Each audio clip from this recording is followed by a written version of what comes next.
Hi there, welcome to Business Leadership Podcast.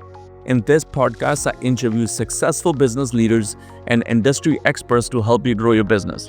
In this episode, I had an interesting discussion with Shrey Sharma, founder and CEO at Cyntexa and S2 Labs. Shrey grew Cyntexa from 5 employees to over 300 employees in less than 4 years without any external funding. Cyntexa has been driving digital transformation, a journey for clients spread globally with a remarkable year-over-year growth rate of 125% with their base in India. Shrey was youngest Salesforce MVP in 2019. He's popularly known as Salesforce Hulk in a Salesforce ecosystem. He's also a host of a YouTube channel called Salesforce Hulk, and he's also a host of podcasts as well, the Shrey Sharma Show. Now, this was an interesting discussion. We talk about building companies, scaling revenues, training staff, and many other topics around the business development. Shrey started his company when he was only 19. At the age of 27, he has over 400 employees. He shared insights on some of the challenges he had to get over, some of the obstacles, and also some of the opportunities that he saw early on in his business. It was interesting to learn that, how business challenges are different based on location. He's running a business in India, and the challenges are very different compared to North America. And I'm sure other parts of the world, different countries will have different challenges when you're trying to build a company, scale a company, or trying to grow a company. But what I discovered during my discussion with Shrey was the logic, approach, and a process to solve these problems are very similar, even though these are different challenges. Hope you enjoyed this discussion as much as I did. If you find a value in this discussion, don't forget to share it with your friends. Until next time, please welcome Shrey Sharma. Hi guys, welcome to Business Leadership Podcast. Today our guest is somebody far away from India, Shrey Sharma. Shrey, I'm looking forward to our discussion. Whether you're building a company in India or US or Canada, whatever the building business is challenging itself. We all go through obstacles. So I'm looking forward to learning about your journey, and I'm sure people who are listening or watching us, they're gonna learn something, take away something from your journey and apply to their businesses, whatever they're trying to build, right? So thank you so much for your time. Welcome to the podcast. Thank you so much for having me. So if you walk us through, Shrey, what Cyntexa is about, and what do you guys do, and a little bit of history and how big the company is. If you just give us a little bit of summary of it, then I'll take it from there. So Cyntexa is a cloud consulting company. We specialize into Salesforce and ServiceNow services, and we have a team of almost 400 people working from India, and some people working from US as well. So we have 2 offices, one in India, and that too in a tier 2 city of India, that's Jaipur. I've been born and brought up in Jaipur. I was deeply connected with the city, and I had multiple offers to move out to US like the other folks out there, but I really didn't want it to. I just wanted to stay at my own hometown and wanted to build something for myself and for the similar people who are leaving the family for the job and the similar opportunities. So I wanted to build a platform for those kind of people. And that's exactly how I started Cyntexa back then in 2018. It's an absolutely bootstrapped company. We are not funded. It's not that we haven't got offers about it. We've received multiple offers about of fundings from different private equity funds, from venture capitalists, and from a lot of different people as well. But we wanted to do big things without some intervention from here and there, and hence we did not wanted to get into that, and so straight true to our course of journey. And right now, we are providing services to primarily insurance companies and healthcare industries for all the Salesforce implementation work and consulting work that we do for these industries. And we specialize onto all of the Salesforce clouds, be it Sales Cloud, Service Cloud, Marketing Cloud, Commerce Cloud. So we provide consulting services, people, staff augmentation, and development and implementation services to all of these clients. That's primarily what we do. And I started my career as a trainer of Salesforce in Rajasthan when I was 19 years old. Right now I'm 28 or something like that. And so then I started S2 Labs, and then I run a Salesforce Hulk YouTube channel as well, which is the largest community other than Salesforce itself on the YouTube. And through that, I built Salesforce, the Cyntexa and S2 Labs. Cyntexa is a pure play consulting company into Salesforce, and S2 Labs is a training company onto Salesforce. Got it. Got it. Very interesting. So do you guys do implementation for Salesforce or integration, or are you guys do a core development as well? Do you develop a bunch of tools with the So we do Salesforce as product well? engineering work on top of the Salesforce platform. We are a product development PDO partners with Salesforce as well. So we do a lot of product engineering work as well, other than implementation and consulting. So it's not like that we do this, but not that. It's like whatever we can get our hands into in terms of Salesforce, we just do it. Got it. Very interesting. So let's talk about it. When you touch a business, whether what country, what is some of the key problems you guys solve? Definitely sales CRM is one of the challenges. But what is some of the key problem people are up against that when you engage with them, you're trying to solve with them? So the major problem that a lot of companies right now are facing is about interconnected systems, right? They all know the importance of technology right now. It's not 2000 anymore. You have to teach them out how technology is going to evolve or change their business, change the way they do business, and it's going to impact them. They all are very well aware about it. The problem that they primarily face is how these different systems, different applications, or different platforms that they're using are disconnected. And we help them get all of those different platform systems and softwares, whatever they're using, to get connected together and have the insights into their business on their tips. So, right, that's exactly what we try to take our clients towards, rather than just doing simple like CRM implementations or some small consulting job of solving some problems that they're facing with a particular process of their business. So that's the primary goal that we aim for, other than just solving all of these things.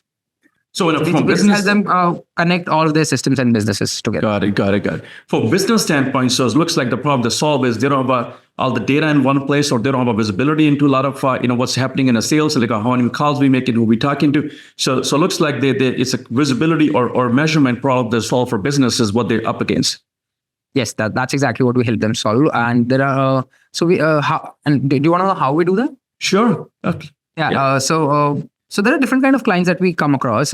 Some who are using all of the Salesforce products for all of the verticals of their business. Let's say there's an e-commerce company which is using Salesforce Marketing Cloud for marketing, Salesforce Commerce Cloud for their e-commerce website, Salesforce Communities for their portals and everything, for their vendors to list their products and everything.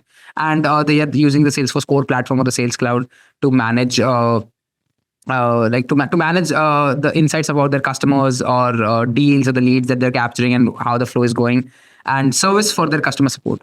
In that case, we just help them get all of them together and in such a fluent way that they do not feel like that there is a difference that is happening, or that there is a lag that is happening. But that's one. So that's the ideal case. But most of the time, what happens is a lot of customers out there use different products for different things, right? So let's say their website is built on Shopify and they're very comfortable with it. They do not want it to be transitioned onto Commerce Cloud or something like that. But they are using Salesforce as CRM. But at the same point of time, they are using HubSpot for their marketing journeys or for their email campaigns and all of that stuff. Now the job is to get all of these systems interconnecting together and get going, and still providing them the same level of insights into their business that the first ideal example is providing. So there are two ways to do that. Number one, you build custom solutions, do a lot of coding, do a lot of product accelerator thing and something like that. You introduce that into the system, and then that is going to get integrated to all of these systems. Other than that, there are different the different platforms that you can offer them if they are comfortable with that, like Data Cloud. So that's a recent thing that happened into Salesforce. So in which you can collect the data from all of the places, and you can execute, or you can configure the actionable insights that different people need to take if this happens from here, right? So all of these things. So whether it's about implementing a product or implementing a product to connect all of the systems or all of the business workflow together, or whether it's about doing the custom implementation or the coding work to give them that visibility, that's exactly what we primarily focus on. Well, benefit for customers is they can make a best out of features that for every system. So if a HubSpot is a little bit better in the marketing, use that, whatever you got to do, right? Yeah. Or if it's a different tool for something good, they have some sort of strength in a different areas, use that, but you can integrate that back to that, right? But doing all the work, training got to be a big part of it, because you can develop all the solutions, then you got to bring all the team on the same page as well. So training got to be a big part of if you're customizing solution for Salesforce for clients. So you're asking training for training for the Training is going to be a customer? big part of your business, right? You probably have to train a lot the customers, how to use the systems as well when you develop or implement or integrate So the system. if you ask 5 years back, or like a little like 8 years back or something like that, in order to get the user adoption, it was a challenge, and you had to provide some training services as well in order to get the users adopted onto the platform or the system that you're trying to build. But what the change that I'm looking at right now in like I think it's probably not just in our customer base that we have, but in all of the people in general, right? Earlier, what used to happen was when we used to go for any of the training sessions to any of our customers or any of the users of our customers, was that there was not an acceptance towards the system in order to use it, and they just used to find out reasons for not using it and avoiding it for some of the other reason by stating that, okay, we don't know how to do that, or we don't know how to do it. Right now that is changing like very rapidly. People want to know more whenever we are doing the trainings. It is a part of it, by the way. In order to answer your question, it is a big part of it, but the efforts that used to get invested into training the customers and their users on top of that has significantly been reduced because of the acceptance that the users already have about learning how this system, how this software is going to impact the job that they are doing, and they would just want to make their job easier and easier, and that's why the acceptance is more. And other than that also, when you're working on to platforms like Salesforce, so if they're already using Salesforce as a platform from day zero or day one, they're already familiar with the UI of it. And when you're developing custom solutions on top of it, you're using the same UI, but like the solution at the back end is something that is built by you. So they have that acceptance of just because of the UI and the UX is same. The navigation through the system and all of the other things, it's just really easy for them to understand and adapt. And all what you have to do is just like keep it minimal, keep it simple, and they just learn it by themselves. I think that's exactly how it is going for now, as far as the Salesforce customers are concerned. Yeah, I think other part of that is you guys have a very young talent as well in India, right? There's in the countries like other countries may not have as much young talent, so they're a little bit hesitant to adopt new changes as well. I think so 90% of our customers are in US. I mean there is very few customers in India that we are dealing with, and I'm seeing that traction happening typically in US itself. So that's the strange thing that you might be hearing from me for the very first time. But I think that's exactly what is happening. I mean, I'm just talking about the changes, right? I started my career as a trainer, right? I've trained people onto Salesforce platform from like when I was 19 years old. So I mean, I did it for 4 or 5 years, and then later transitioned myself into a consultant and then ran this company. So when I used to teach people at that point of time or train people at that point of time, it used to be a little difficult, even if they're coming from US or even if they're from a different age bracket. But right now, no matter what the age bracket is, people want to learn it because of the fear or because of the greed. I'm not sure what that is. Well, whatever, as long as they're driving a change in a company, I mean, that's what you're looking for. Yes. So do you only train on a Salesforce itself or application, or do you end up getting into consulting the sales process? While somebody may not have a right sales process, they may have some steps that is not right. So do you also get into the sales process as well, or something? As long as it is about like training them onto the implementation that we have done, we can do that. But I mean, when it goes to training their sales team in order to how they should make up the sales, we do not do that training. Got it. I mean, it's all technical training of Salesforce that we do, not the like the sales training. Got it. So let's talk about the business itself. When you're building a business, you started very young age. A lot of people don't start in that age. So kudos to you. But there's always challenges. There's always roadblocks. You got pushback. You move forward. It doesn't matter what industry you're built in. Especially in our industry, IT industry is a little bit more challenging because it's just, complexity of it. So talk about some of the challenges you had when you were building businesses, some of the pushbacks you had, and some of the stuff you had to get over. The number one challenge that I faced initially was of my age itself. There was a pushback from the customers itself of me not being too old to be their consultant. So yeah, initially when they used to look at me, when they used to get on the calls, or when they even used to meet me in person, they were like, "He's a kid. Like, are sure he's going to do it?" Because you just finished your teenager years, right?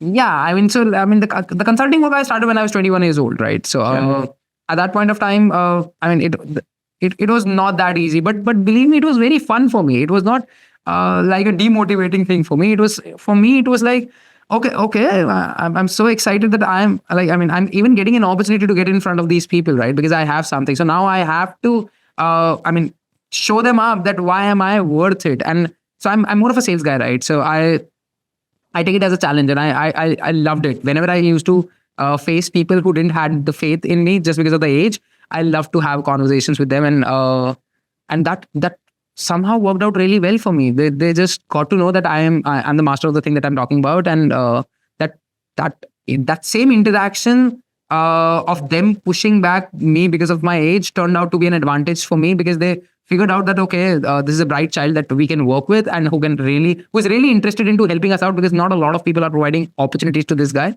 compared to the other folks that are out there, right, who are just getting it out there just because they've been long enough into the business. So that really worked out in very well for me in the long term. Got it, got it. So how about building team? I mean, not everything. I'm sure computer sciences degrees don't teach you how to build a businesses and other stuff. Right? So, Not at all. so did you learn Salesforce by yourself afterwards? After after education, you picked it up. Why you picked the Salesforce? Just I want to be master on this. All right, I'll tell you. In 2012, I started my engineering in Rajasthan itself, and in the very first year of my college, I didn't wanted to be a software engineer at all. I was like, okay, there's no other choice I have, and I'll have to just do that. I always wanted to be a business person. So in the first year, I just did whatever that was supposed to, and I tried on to different entrepreneurial ideas or entrepreneurial ventures that I could create with the friends of mine who were there at that point of time in my college. So and nothing literally worked out, and at that point of time there was a lot of e-commerce boom that was happening in India, in like all of India. All of this Flipkart and everything else was building up. So I was like, also I should also start something like that. But nothing really worked out, because and then later I realized why I did not. But at that point of time I was very dissatisfied. In the second year of my college, I was like, I should get a job in TCS. That was the whole aspiration that was there. So I just figured out what exactly was required in order to get a job in TCS, because I have failed. Forget about failing. Right? I mean, I could not even start anything to work on, and I was like, okay, this just seems to be a fancy idea to be an entrepreneur, unless you have like some serious skills to back it off, or some serious idea that you have great knowledge about to work upon, right? So first get the skills or the idea to work upon. So I did not had any ideas. So of course the other point was to work onto the skills, right? So I started working onto the skills, and the skills that I learned was C, C++, DSA, data structures, DA, and Java at that point of time. And I completed all of them in like just 2 semesters. And after that, I still had 4 more semesters left in front of me. And I did not, and all of these things, by the way, I learned through some coachings and some tuitions here and there. Nothing great that got from the college, other than the freedom, of course. So next four semesters, I had like 4 semesters right in front of me, and there was nothing new that I could explore. And at that point of time, I got to know about Salesforce from somebody, and there, like, I mean, I was like, okay, I mean, Salesforce happened to me by luck, right? To be very honest, and it was like, I just went into it because I had nothing else to do, and I could not just sit back and relax at my home, because that's the kind of an individual I am. So I just started learning it, and in like about 9 months or so, I got certified into it. And as soon as I posted that certificate on my LinkedIn and or some other social media channels, my seniors of the same college started reaching me out to train onto it. So that's how I started the training business. I was just charging them all about all of it. So you were asking about how difficult it was building the teams, right? So that was a little bit of background that how I started, but it was difficult, but not that really, because so being a trainer provided me an edge over the others of how to build people. I was not dependent on to getting great people, right? I could build great people. All what I wanted is the willingness to like from them to work or to be like, I mean, with just the willingness and the is all what I was looking for. And if I could get a great guy who is willing to work hard, I could turn them up into anything. And that's exactly what I'm still doing at my organization. And that's the only reason, probably most important reason why we are still able to run on our own profitably without any fundings, because we know how to build people, right? And at the end of the day, if you're into any technology business, it's not about the technology, it's about the people who build that technology.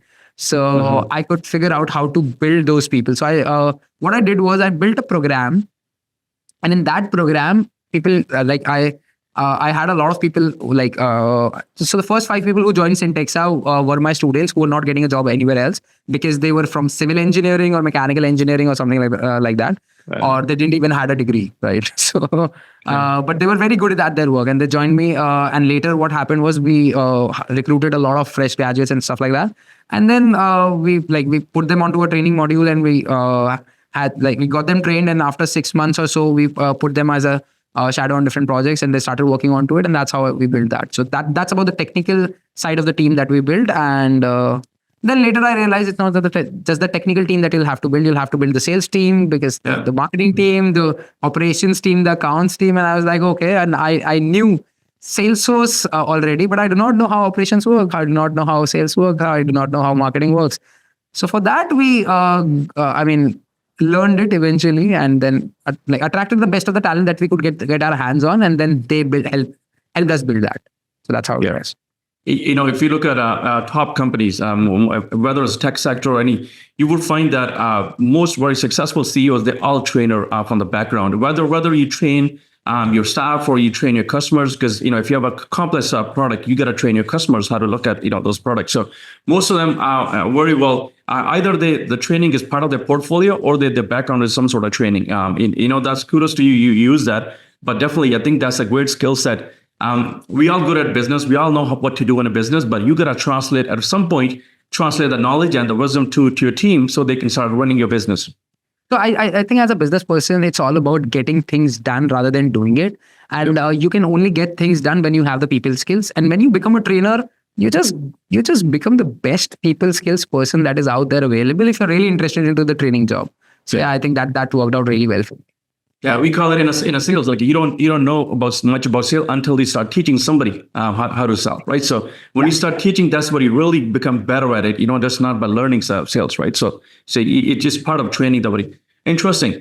So how about other challenges? Like when a capital side, did you had to? You mentioned you didn't raise any capital. So any other challenges that you have to get through? Yeah, a lot of it. I'll tell you the typical challenges that we had to face. Again, it's all about. Okay, do you want me to go a little candid in here? Oh, for sure. From business standpoint, personal challenge is part of it. Business challenge is part of it. And without challenges are simply just a feedback.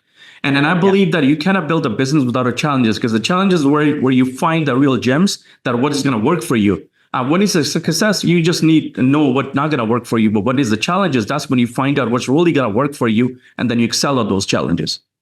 Yeah. So the kind of challenge that we faced initially was initially and still, right? People want to be a part of bigger brands. People want to be part of bigger teams. People want to be a part of teams where people are old enough or have more experience in number of years. So that's the typical challenge that we still face. So that's number one. I'll talk about that in detail a little bit later. But let's talk about second challenge that we face. All right, let's go in detail with this one only. Okay. So yeah, what happens is when you're providing an opportunity to an individual and you're like, okay, so you're going to do this. We are going to provide you this, and this is where you're going to be. Let's go. Okay. No, they just want to wait for somebody else to do that for them and them landing at this position on their own. Right. So that was the challenge. I'll explain that to you. Okay. Yeah. So I'm trying to understand. So they want you to solve the problem before you deliver it to them, or what? All right. So I think stories. If you have any stories, if you have some, we can probably use that. I'll tell you about it. So the major challenge that we faced was into building leaders. Right. Okay. You can build the workforce. You can build the people for different sides of your business and different sides of your operations. But as you grow over 100, right? I think till you're 100 people, only one leader is sufficient and more than enough, right? That one guy can drive everybody in one direction and keep things in check every time here and there and stuff like that. But once you grow past that, I think you need more leaders into the organization to have that resonance with the leader, or to have that commitment and dedication. And let's forget about the commitment and dedication, right? To just have that vision to pass on to the next team or to the people that he or she is working with, right? So that is what I'm talking about. So I faced a lot of challenges into building new leaders. And the more I tried, so first thing everybody thinks, why do I need to build a leader? I should just get one from the from the outside. But I mean, anybody who has done business enough knows that it really doesn't work out like that. I mean, You need you need a believers, people who believe in a business with the wealth. But why wait till 100? Why not start from early on, Shrey, and start training these people? Because by the time you get to 100, you have some good leaders that you can tap from. Yeah, that's exactly I mean what I kept on doing till the time we got 300 and stuff like that. But after like we got 300 or even more than that, we somehow got like touch with all of those people, and we just grew so fast. Like in 6 years we were almost 300 350 or something like that, right? Yes. So we started in 2018 itself. So I mean, and all of these people were young and they had their own priorities in life, and these were like, let's not forget, these are coders who were geeks in the college, and now they're making. They're not trained for business. Yeah, they're not trained for business. They train for coding. Yeah, I understand. Yes. So if you're trying to put them into leadership position where you're showcasing that at the end of the day, even if you're going to work as a technical leader for 15 years, you'll have to end up here only. They do not want to believe that thing, right? They're just like, no, I'm losing. And any technical person that you must be getting in touch with is very scared of losing the technological side of the things that they're taking care of and managing. Even after looking at the world that, okay, the world is being run by the business side of the leaders, and technology leaders are, of course, like, I mean, providing a great level of insight and expertise into building whatever solutions that they are building. But at the end of the day, you have to get things done, not do it, right? I mean, that's something that you'll have to understand. It's a different skill set, right? When you work in a technology, you're solving technical problems, which are logical, easy to solve. If you sitting in front of compiler, E plus 2, 2 plus 2, is 4 is going to come back. Nothing, there's no 3, there's 5. It's a logical problem you're solving. When you get to business or people problem, these are not a logical problem. Now you're looking at people's emotions, you're looking at people's challenges, what they're up against. So these are different skill set. So either somebody's going to, what I find, because I struggle with this all the time as well. Easy to find technical people, I can find anytime. But the skill set to go above on a business side and a people side, that is a challenge. So whether somebody's going to be inspired to solve people problem or business problem, or they simply got to solve technical problems, you just got to be okay with that. I think whatever they want to do. Yeah. So, and that's exactly the problem that I faced. So we had great leaders that were like working out really well until they were asked to deliver onto the technical side of things, or until, so as long as their responsibility was to get a project delivered, they were happy.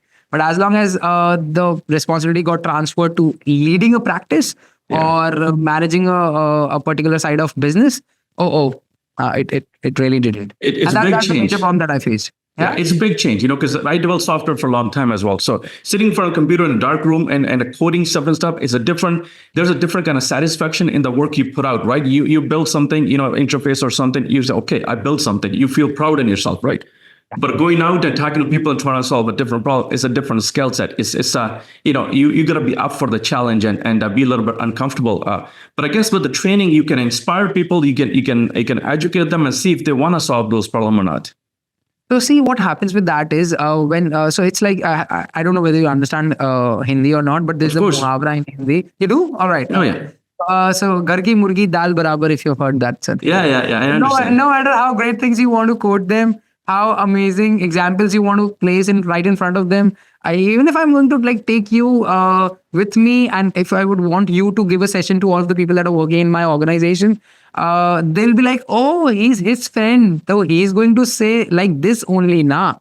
So that's that typical mindset you cannot change. So it's like ठोकर खा के अकल आती है, right? So बादाम खा के नहीं आती. So that's the typical challenge that we face. It's a trial and error kind of stuff. You make a mistake, then you learn from it. I know nobody who's telling you, especially somebody younger like you, you're probably going to say, hey, listen, why should I take that advice?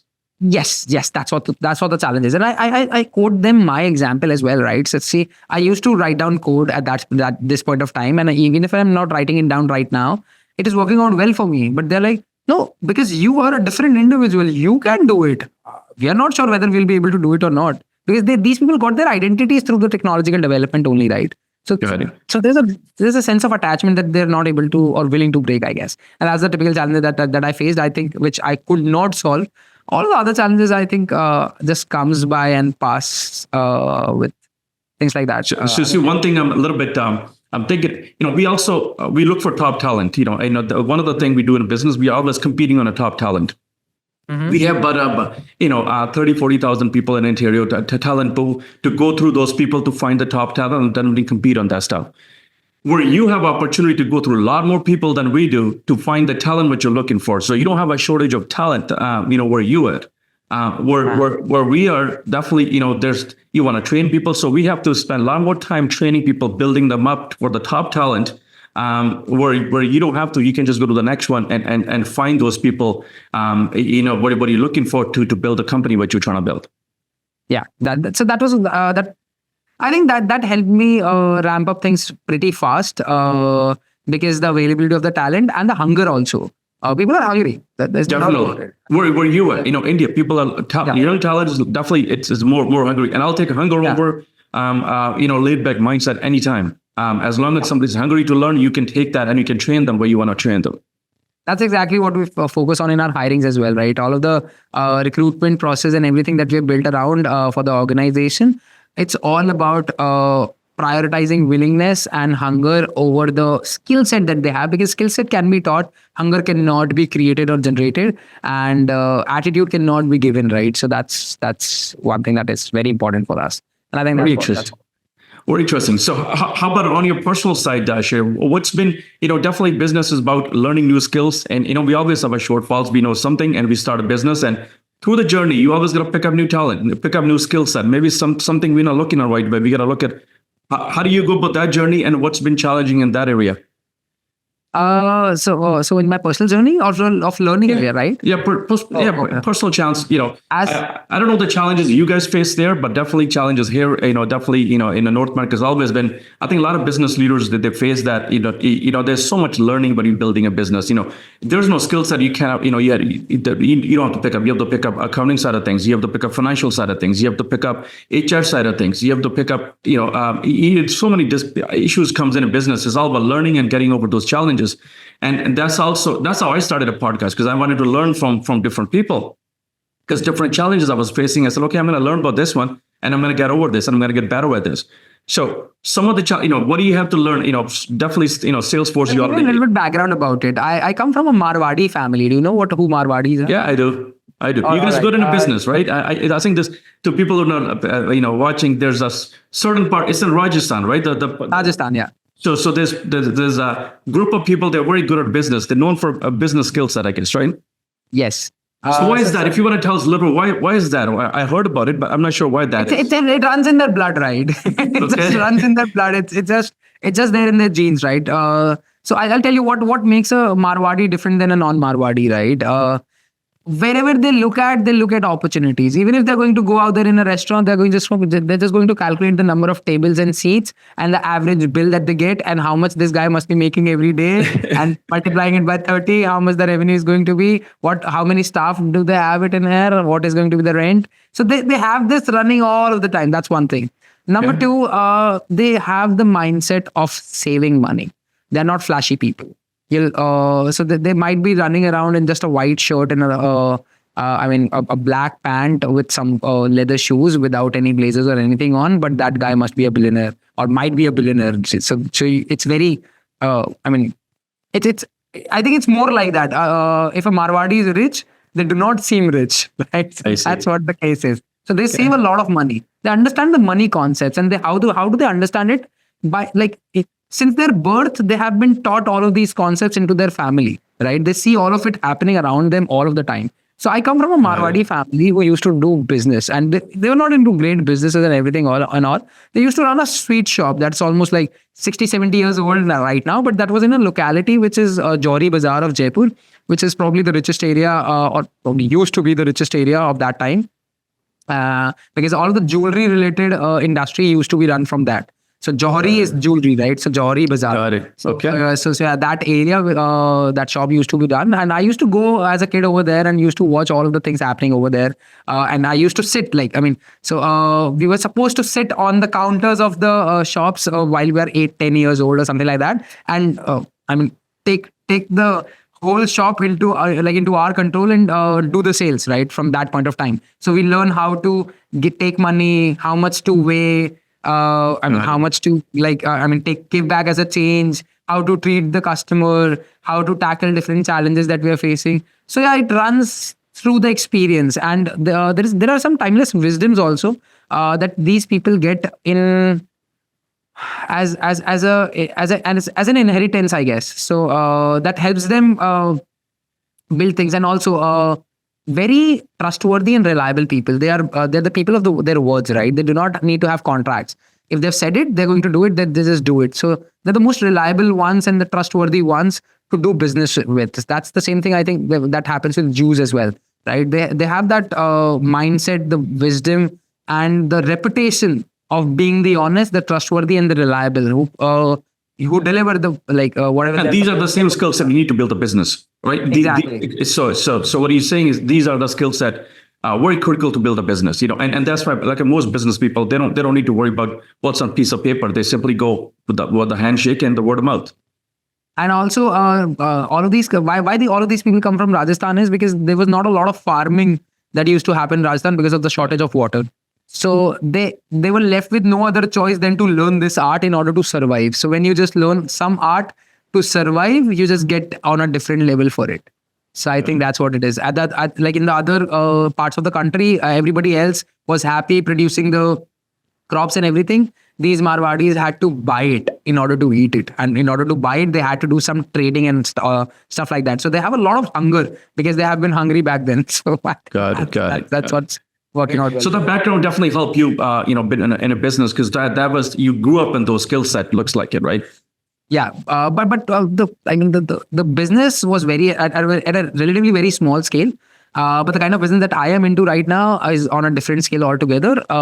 But the core concepts are still applied at the same way. You were asking about the challenge that I face in my personal learning, right? So I'll tell you. By the way, I do not consider them as challenges. I consider them as opportunities. I think I got lucky that I learned all of those skills because I was doing this business. Because learning it in a coaching institute or a tuition or in some classes is not at all relevant in business. Doing it firsthand is the best way you can learn it, right? And I got the opportunity to learn all of these things firsthand. So what I did at that point of time is I hired the best marketing person that I could get my hands on, and surrendered in front of them, and I was like, I don't know anything about marketing. You tell me how to do it. And then I was very inquisitive, like a small kid, to ask them the questions. Okay, why aren't we doing it like this? Why aren't we doing it like that? Why do we do it like this? Why do we do it like that? And with all of those questions, I got the best person to work with me, and they were the ones who were training me. At the time, they were working with me in my organization, and that's the thing that I did with marketing. That's the thing that I did with the financial sides of the business, because I do not come from accounting. I did not understand the difference between cash account and accrual accounting, right? At one point of time. And right now I can teach a lot of CPAs, a lot of things. Yeah, got it. Yeah, it's business teaches it. It's practical MBA, right? Instead of doing an MBA, it's a practical MBA. It's a practical PhD. Good. Very interesting. Yeah, I know. Business has the challenges. These are not challenges, but these are steps for you to learn to grow and excel. But we all face different challenges. North America is different. What you dealing with is different. But I was hoping you learn from ours. Definitely we learn from yours as well. So let's talk about plans. Where is Cyntexa going, and what are you up to for over the next couple of years? So see, we really do not plan for long terms. Okay. All what we, I mean, you might think that it's very cliche answer that I'm getting from this guy. But to be very honest, this is how I think I have kept things alive, right? Because if you only focus onto some specific vision, I think you just limit yourself to the possibilities of your imagination. I want to explore even beyond that as well. So that's why I've never planned for long term. But as long as we can provide the best that we can in the industry that we are in, and improve regularly on that daily, weekly, monthly, quarterly, yearly, that's the way we are going about it. And it's all also about the impact of the activities that we are doing, right? We just want to increase the impact of the activities that we are doing. We do not want to leave anything onto the table that we are not doing, right? So that's how we are going, and that's why we are growing in numbers more, because I've seen a lot of people getting into consulting, getting into services industry, and thinking that they'll be able to make a great impact with a quality team which is small in number. I think that works out really well when you're from the product side of the businesses or when you're building a product. But when it's about services, I think it's more about the quantity of the things that you're doing, because you never know which or what thing turns out to be the next great thing for you, as well as for your client, and which changes the destiny of your business and your career. Got it. Yeah, no, definitely that makes sense. The service business is a little bit different. A lot of people don't understand that it's not a product business. We are in a service business, different mindset, different way of looking at it. So, what are some of the core reasons that why we can buy product from a Salesforce business who are listening to us? They have a choice. They can buy directly license from Salesforce, or they can work somebody like you. Not only know the Salesforce, but a lot of other areas around it as well. So what are some of the reasons people do business with you guys instead of just buying directly from Salesforce and just going with that? So see, they still buy the licenses from Salesforce. Salesforce itself asks us to do the implementation for the customers that they close, right? So that's how the business model works. So Salesforce sells the licenses of the platform that they are producing and that they are developing, and we do the implementation, the rest of the work, and whatever work that happens inside Salesforce is something that we do. Salesforce creates the Salesforce product or the platform, and then they introduce us to the customers to do that work for them. Got it. Okay, so it's partnership with the Salesforce that you guys extend. Okay, nice. Yes, so we are a Salesforce partner. Are you guys just planning to just stay in a Salesforce, or different avenues you guys exploring in the future as well for IT service? We have a practice of like in Intex, and we've recently started a practice of ServiceNow as well, which is booming very, very quick out there in the world. And but Salesforce in itself is a vast thing to be working on, and I think that's that itself took a lot of time for us, but recently, like in about an year or so, we've started with the ServiceNow practice as well, and that's going pretty well for till now. And it's kind of similar. It's not very similar, but yeah, I mean, at least the models are very similar. Can you transfer some of the knowledge or some of the work you did on a Salesforce to ServiceNow? You have to rebuild everything from scratch and start. So these are two different like platforms, ecosystems, or technologies that are being used for different purposes. Right. So one is for service delivery, service management, and stuff like that. One is a pure play cloud. Salesforce is a pure play cloud. Cloud software or cloud application that a business in any industry can use to do whatever they want. Right. So it's very big compared to ServiceNow. ServiceNow is basically used to manage the service management of all of the IT related infrastructure that companies have, be it the license management and be it the other stuff that they have on it. Got it. Very interesting. So yeah, and definitely business leader are watching and listening. Definitely they need to reach out to you guys, have a discussion, see what I learned so much from our discussion. I'm sure a business leader watching, I will definitely encourage them to go reach out to you guys and have a discussion. Who knows where that, where you can find an overlap and start working together. Work or any word of wisdom you want to leave for business leaders who are thinking to take on a Salesforce, or they just starting the journey, or they start thinking about it for 2025. Listen, I want to maybe start implementing Salesforce to automate some of the stuff in sales side. Don't be worried about AI. Yeah, that is the acronym people throw around just for their own benefit. So many people do that. Yeah. Don't be worried about the AI. I think that's all what business leaders need to listen right now.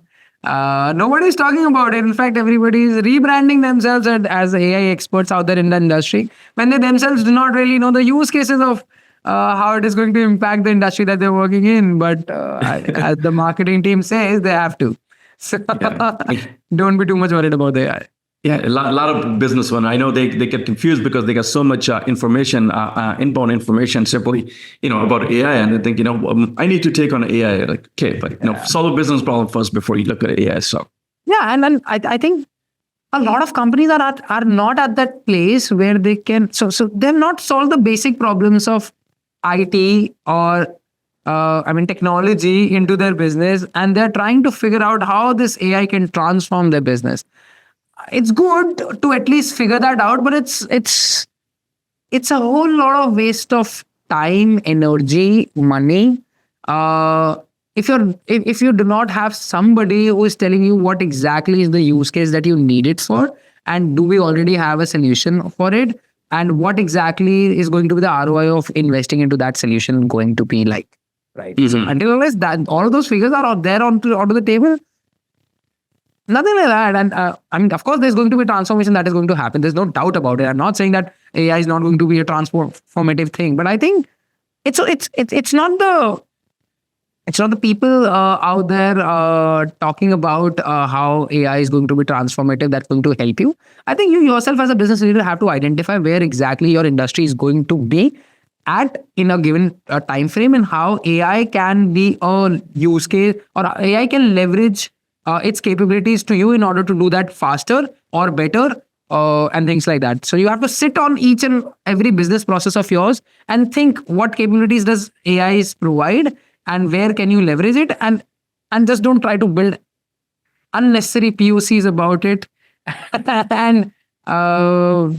and just waste your time, right? I mean, I think. But Salesforce taken on AI, right? They're probably building some of that. Very high on AI. I think there's co-pilots and everything, right? Exactly. So they probably integrated some of the stuff that what you need to speed up some of the sales stuff in their software. Anyway, you don't need to directly go and start looking for that stuff. It's already by software developers. It's software builders are the one who pushing the AI through their soft platforms anyway, instead of you going out and trying to find your solutions. There you go. That's what I'm. Yeah, no, everybody's doing it. HubSpot's doing it. Salesforce doing it. Any CRM out there. They are the product companies. They're running the platforms, right? The platform is going to be obsolete if they're not going to provide all of these things to them. So you're already entitled to receive it from the best of the people who are developing for you. Why are you bothered about it? Maybe if some people think they can do better job than Salesforce can. Probably. All the best to them. Exactly. I mean, amount of resources Microsoft's going to put into or Salesforce is going to put in these software, the big software houses, they're going to take on the talent, they're going to provide the functionality. You don't need to go build ChatGPT or... See, we don't need to build a Tesla when we can buy one, right? You got it.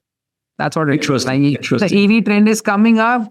You don't need to be as... You should not get yourself into a position to compete with Elon Musk. Yeah. You should just use whatever he's building in probably 1/100th or 1,000th of the price, right? He still could not figure out how to get his company profitable. Exactly. How are you going to be profitable investing into it? Just use it by the people who are spending billions of dollars onto developing it. And try to find a way. If somebody built a product, how could you add a value on top of it?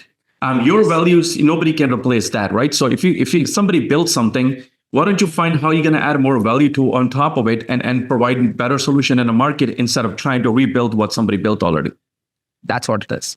Unless it comes naturally to you and you are the one person who knows like literally everything about it, I don't think you should even do that. Yeah. And I've seen a lot of people just because they want to become entrepreneurs, they just pick up some ideas from here and there and start building a product on top of it, and then just waste all of their retirement fund onto it and then just start going back looking for a job. Hunger is good, Sam. Sometimes blind hunger could be dangerous too, right? Yeah, to the market itself, at least. Hunger has to be in the right spot as well. If somebody's hungry and simply just hungry to build a product, you could be spending time in building wrong products as well. I don't know. I'm sure you got this problem bigger than I have. Probably, we don't have a lot of developers in Canada, so there's not a lot of people building it. But Toronto is known for recently for tech hub. We have become a tech hub downtown Toronto. A lot of new startups are building in Toronto, and they're all around AI. But they're building AI solutions in a different market. It could be in a medical side, it could be in a manufacturing side, it could be in a construction side. So they're building product and services in that area, not just a startup products. So that is something that one has to do, right? They're building use cases for specific industries in order to solve specific problems that the industries have or that the industries can use in order to get the thing rotating, right? So that's what one needs to do, not build the LLM models. Very interesting. Hey, where can people find you? How can they connect with you if they want to have a discussion with you? I'm out there everywhere. You just search Shrey Sharma on Google. You'll be able to find me all there. And on LinkedIn, by the name of Shrey Sharma, I'll be there. And on YouTube as well, if they're going to write down Shrey Sharma, they're going to find me. I'm going to include all those links below the video as well. People click a link and they can connect with you. But I will strongly recommend business leaders who are watching us, listening to us on a podcast. I learned so much from our discussion. They should reach out to you, have a conversation. Who knows what problem we can solve together in a business? But sometimes the talent pool is not as big in where the company is, whether it's US and Canada. they have opportunity to partner with you guys and access to the talent pool you guys built there as well. So very interesting. Thank you so much for your time, Shrey. Thanks a lot, Gurmeet. It was very nice talking to you.